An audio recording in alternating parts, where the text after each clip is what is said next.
On July 21, 2024, I got an injury that was going to change the course of my entire training career. Before this, I was the most locked in I've ever been in my entire life. I was training super hard multiple times a week. I was eating enough to build mass, and my whole focus was to build as much muscle as possible to achieve the dream physique I've always had in mind. But on July 21st, 2024, I was playing badminton like any other day.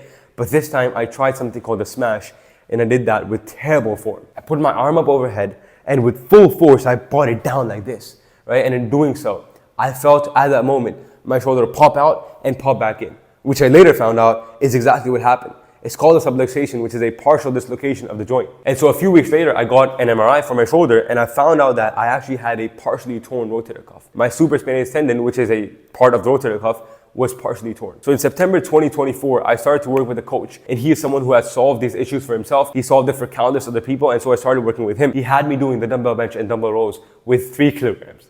3 kilograms. I did a crap ton of rehab work, internal rotations, external rotations, God knows what else. And I slowly started progressing from that point. As time went by, the weight on the dumbbell bench slowly started to go up. I started doing overhead pressing, which is something I could not do before.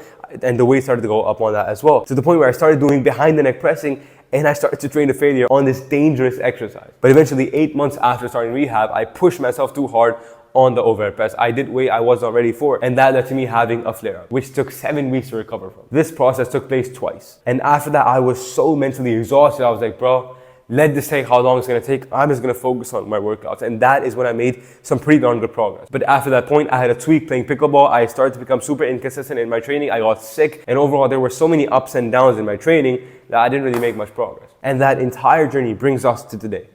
30th July 2026 as I record this. It's been slightly more than 2 years since I've had this injury, which is crazy to think about. And it freaking hurts when people ask me, how's your shoulder? Like, for example, my cousin who was with me when I had the shoulder injury, right? He recently asked me, he's like, oh, how's your shoulder? I was like, don't ask. He's like, it's still bad? I was like, bro, don't ask, right? And it hurts because I'm like, it's been 2 freaking years. 2 freaking years of being injured, and it freaking sucks because I can't make the progress I want to make. When people ask that to me, all I feel is a knife to the chest. Obviously, they don't know, but this is how I feel. And it freaking sucks, but I have learned certain lessons in these 2 years that I feel like if I knew before, I would have saved so much more time. So here is what not to do, coming from someone who's been injured for the past 2 years. The first thing that you shouldn't do is not prioritizing sleep. That is the stupidest thing I've ever done, and that is something that if I took seriously, I would have probably been healed by now. Or at least I would have been in a much better position right now. Because think about this, right? You damage your muscles in the gym. You break down those muscle fibers. And those muscle fibers come back slightly bigger than before. And that is how you end up building muscle over the course of many years, right? But they only grow outside the gym. They don't grow in the gym. They break down in the gym and they grow outside the gym. They grow in the 23 hours outside the gym, right? And that growth mainly takes place when you're asleep. So if you're not sleeping enough, and if you're compromising your sleep, then you are compromising your muscle fibers' ability to actually grow back bigger. And especially with an injury like mine, tendon-related issues, I need to take sleep even more seriously because if I don't sleep enough, right, I end up preventing my tissues from repairing. I end up having more inflammation, and overall my baseline level of pain goes up because I haven't slept enough, right? And stupid me, I was sleeping 5 to 6 hours a night on average during my entire rehab journey. Probably I'd say 80% of the time, I was sleeping 5 to 6 hours a night. That is horrendous. No wonder I wasn't recovering. No wonder I was unable to push more and more weight because my recovery just was not good enough. And I'd be up at night because of the stupidest reasons. Scrolling on my phone and watching YouTube videos.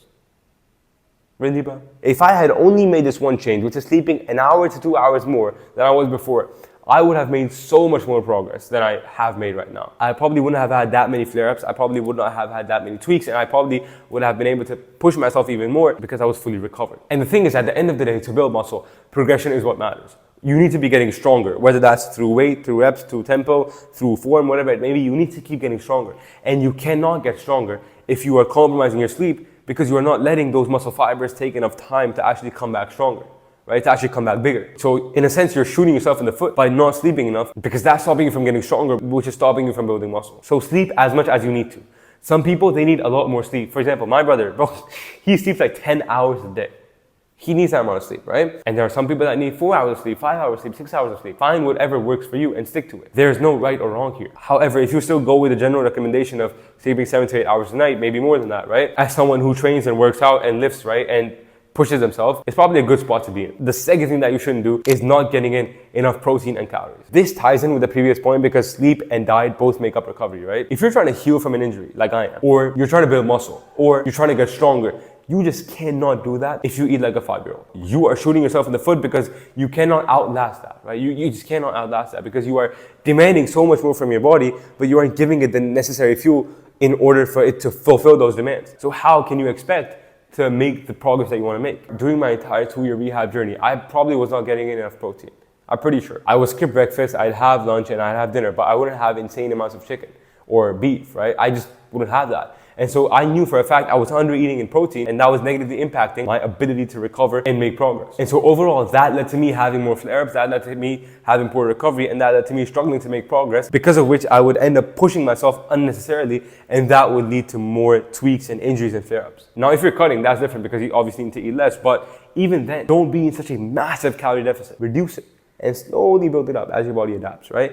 That is a longer way, but it is a more sustainable way. And it is something that favors longevity. So I'm pretty sure if I was eating at maintenance and I was having enough protein and I was sleeping enough, I'm pretty darn sure I'd be balling right now. The third thing you shouldn't do is believe that there's a dangerous exercise. Bullshit. This is BS I used to believe.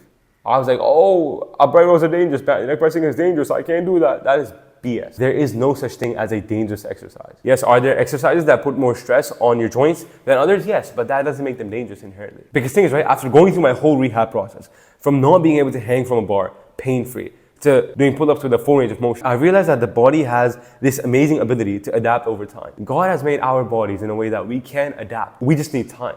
And so I'll give you an example. When I first started my rehab journey, as I mentioned before, I was doing dumbbell bench press with 3 kilograms. Minimal weight, right? I couldn't overhead press at all. I could not lift anything overhead because it hurt so bad. I could put my arm up there, but I couldn't really lift any load that I was lifting before because it hurt so bad. But then slowly over time, I increased the weight, right? I increased the weight on dumbbell bench, and eventually I was like, okay, I can start lifting in more closer to vertical planes of motion. So my coach made me do the landmine press. I started doing that, started working my way up, and I started to increase the weight on that movement. Eventually I got to a point where I started doing the overhead press with dumbbells, right? Because that allows my hands to move freely. So I started doing that with dumbbells and slowly increasing the weight on that movement.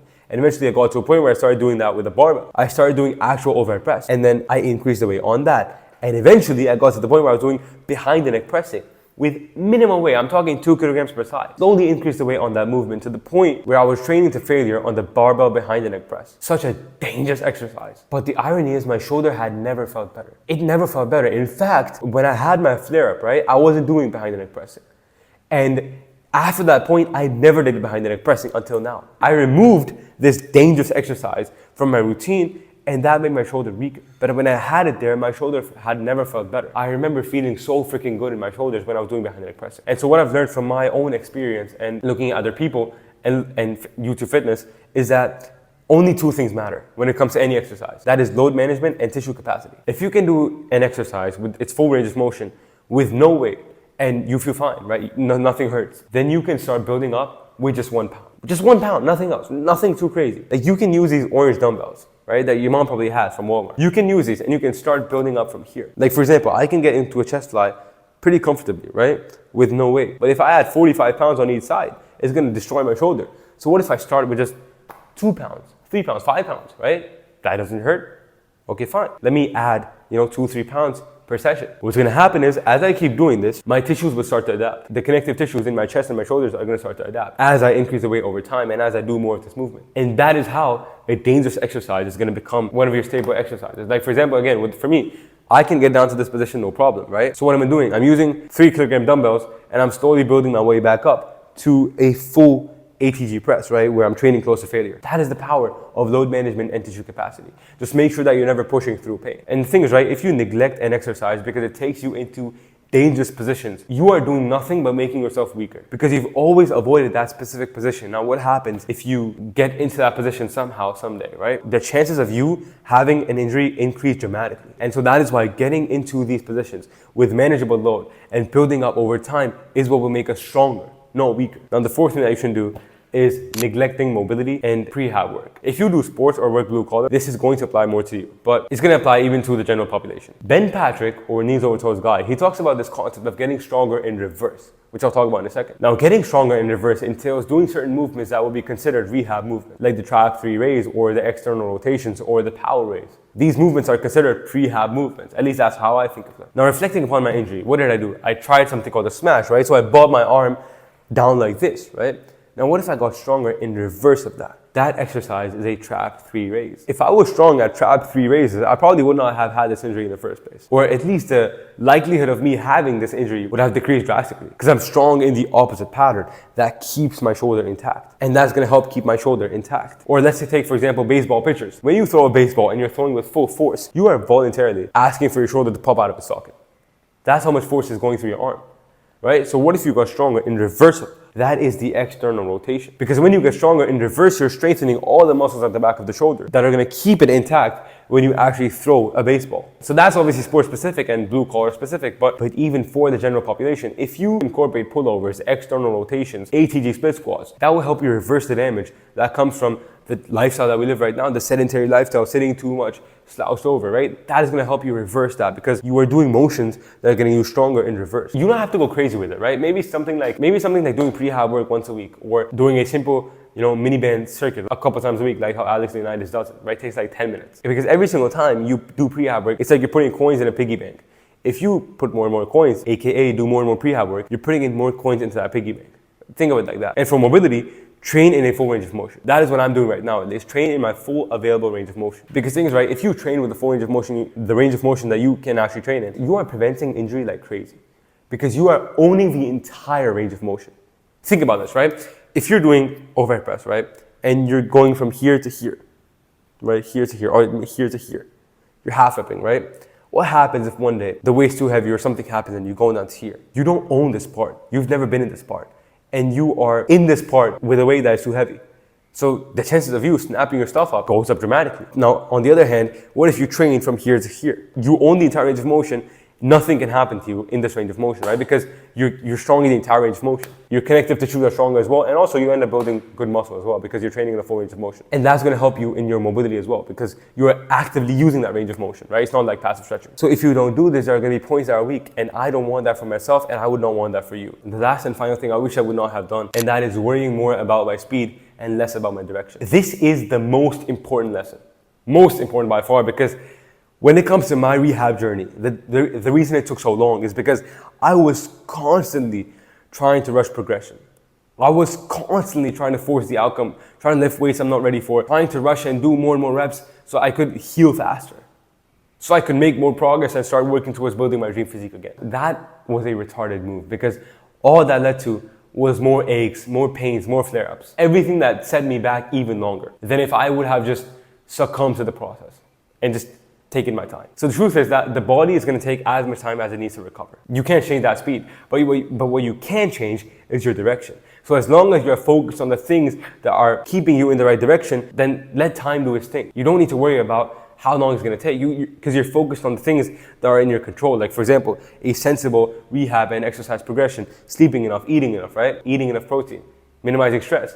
These things are in your control. That is your direction. You focus on those things and leave the rest to God. This is the mindset I have now, and I'm pretty darn sure, God willing, this mindset will bear fruit in the future. So I genuinely believe that if you implement these things and you don't do these things that I've mentioned right now, your chances of being injured are going to go down significantly, especially if you're doing a bit of cardio and lift a couple times a week. So if you've had an injury before and there are certain things you want to share about it, or certain tips you want to give that add to this video, please comment about it. I'd love to read that. And it's probably going to help other people as well. By the way, if you're new here, I'm Ali, and I'm documenting my journey towards building the athletic build I've always wanted. Looking aesthetic, not like a bodybuilder, but looking aesthetic, and being able to move my body, play pickleball, run, lift, jump, swim, etc., everything like that, without any aches and pains. I've never seen someone on social media build from scratch like this when it comes to this athletic build I want to achieve. So I'm going to be someone who does that, right? Shows the entire journey. But that being said, I'll catch you in the next video, God willing.